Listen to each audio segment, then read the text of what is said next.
सीता माता को छुड़ाने के लिए हनुमान जी ने रावण की लंका का दहन किया था। आज हम उसकी कथा सुनेंगे। हनुमान जी माता सीता से लंका में अशोकाटिका में छोटा रूप धारण कर मिले तथा सीता माता की आज्ञा से अपनी भूख मिटाने के लिए वाटिका से फल तोड़कर खाने लगे। तब वहां पर पहरा दे रहे राक्षसों ने हनुमान जी को देखा और उन्हें साधारण वानर समझकर उन्हें मारने के लिए दौड़ पड़े, परंतु हनुमान जी ने अपनी शक्ति का प्रयोग कर राक्षसों पर आक्रमण किया। कुछ राक्षस अपने प्राण बचाकर रावण के समक्ष पहुंचे तथा उन्होंने रावण को समाचार दिया कि एक वानर ने अशोकाटिका को उजाड़ दिया है तथा बहुत से राक्षसों को भी मार दिया है। रावण ये समाचार सुनकर बहुत क्रोधित हुआ। तब रावण के पुत्र इंद्रजीत ने हनुमान जी को पकड़कर लाने के लिए रावण से आज्ञा ली तथा हनुमान जी पर ब्रह्मास्त्र से वार कर उन्हें बंदी बना लिया तथा सभा में ले गए। हनुमान जी रावण के सामने खड़े विचार कर रहे थे। समस्त लोगों को डराने वाला महाबाहु रावण हनुमान जी को सामने इस प्रकार निर्भय खड़ा देखकर क्रोधित हो गया। वो अपने महामंत्री से बोला, अमात्य, इससे पूछो कि यह कहाँ से आया है, इसे किसने भेजा है, सीता से ये क्यों बातें कर रहा था, अशोकाटिका को इसने क्यों नष्ट किया, इसने किस उद्देश्य से राक्षसों को मारा, मेरी इस लंकापुरी में आने का प्रयोजन क्या है। रावण की आज्ञा पाकर मंत्री ने हनुमान जी से लंका में आने का कारण पूछा। तब हनुमान जी ने उत्तर दिया कि मैं श्री रामचंद्र जी का दूत हूँ और उनके ही कार्य से यहाँ आया हूँ। हनुमान जी ने कुछ क्षण शांत भाव से सभी की ओर देखा और आगे कहा, मैं किष्किंधा के परम पराक्रमी राजा सुग्रीव का दूत हूँ। उन्हीं की आज्ञा से तुम्हारे पास आया हूँ। हमारे महाराज ने तुम्हारा कुशल समाचार पूछा है और कहा है कि तुमने नीतिवान, धर्म, चारों वेदों के ज्ञाता, महापंडित, तपस्वी और महान ऐश्वर्यवान होते हुए भी एक परस्त्री को अपने यहाँ बंदी बनाया है। ये तुम्हारे लिए उचित बात नहीं है। तुमने ये दुष्कर्म करके अपनी मृत्यु का आह्वान किया है। तुम सीता माता को प्रभु श्री रामचंद्र जी को लौटा दो, वे निश्चित ही तुम्हें क्षमा कर देंगे। यदि तुम ऐसा नहीं करोगे तो तुम्हारा अंत भी वही होगा जो खर, दूषण और बाली का हुआ था। हनुमान जी की यह बात सुनकर रावण क्रोधित हो उठा। उसने अपने सेवकों को आज्ञा दी, इस वानर का वध कर डालो।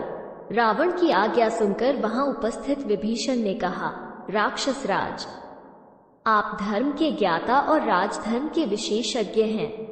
दूत के वध से आपके पांडित्य पर कलंक लग जाएगा, इसलिए उचित अनुचित का विचार करें और दूत के योग्य किसी अन्य दंड की आज्ञा दें। रावण ने कहा, शत्रुसूदन, पापियों का वध करने में पाप नहीं है।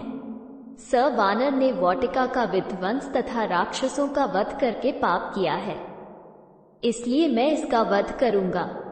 रावण की यह बात सुनकर उसके भाई विभीषण ने नम्रता के स्वर में कहा, हे लंकापति, जब यह वानर स्वयं को दूत बताता है तो नीति तथा धर्म के अनुसार इसका वध करना अनुचित होगा, क्योंकि दूत दूसरों का दिया हुआ संदेश सुनाता है। वो जो कुछ कहता है वो उसकी अपनी बात नहीं होती, इसलिए उसका वध नहीं किया जा सकता। विभीषण की बात पर विचार करने के बाद रावण ने कहा, तुम्हारा ये कथन सत्य है कि दूत का वध नहीं किया जा सकता, परंतु इसने अशोकाटिका का विध्वंस किया है, इसका दंड तो इसे मिलना चाहिए। वानरों को अपनी पूंछ प्रिय होती है, इसलिए मैं आज्ञा देता हूं कि इसकी पूंछ रुई और तेल लगाकर जला दी जाए, ताकि इसे बिना पूंछ का देखकर लोग इसकी हंसी उड़ाए और यह जीवन भर अपने कर्मों पर पछताएं। रावण की आज्ञा से राक्षसों ने हनुमान की पूंछ को रुई और पुराने कपड़ों से लपेटकर उस पर बहुत सा तेल डालकर आग लगा दी। जैसे जैसे राक्षस हनुमान जी की पूंछ पर कपड़े लपेट रहे थे, वैसे वैसे हनुमान जी भी अपनी पूंछ बढ़ाते जा रहे थे। अंत में उनकी पूंछ को आग लगा दी गई। पूंछ के जलते ही हनुमान जी ने अपने सारे बंधन तोड़कर ऊंची छलांग लगाई और रावण की सोने की लंका जला दी।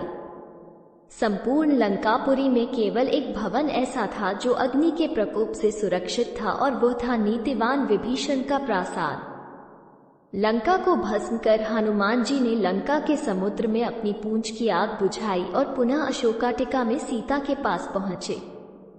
उन्हें सादर प्रणाम करके बोले, हे माता, अब मैं यहाँ से श्री रामचंद्र जी के पास लौट रहा हूँ। रावण को और लंकावासियों को मैंने प्रभु राघव शक्ति का थोड़ा सा आभास करा दिया है। अब आप निर्भय होकर रहें। अब शीघ्र ही प्रभु श्री रामचंद्र जी वानर सेना के साथ लंका पर आक्रमण करेंगे और रावण को मारकर आपको अपने साथ ले जाएंगे। विशाल सागर को पार करते हुए हनुमान वापस सागर के उस तट पर पहुंचे जहां प्रभु श्री राम जी थे।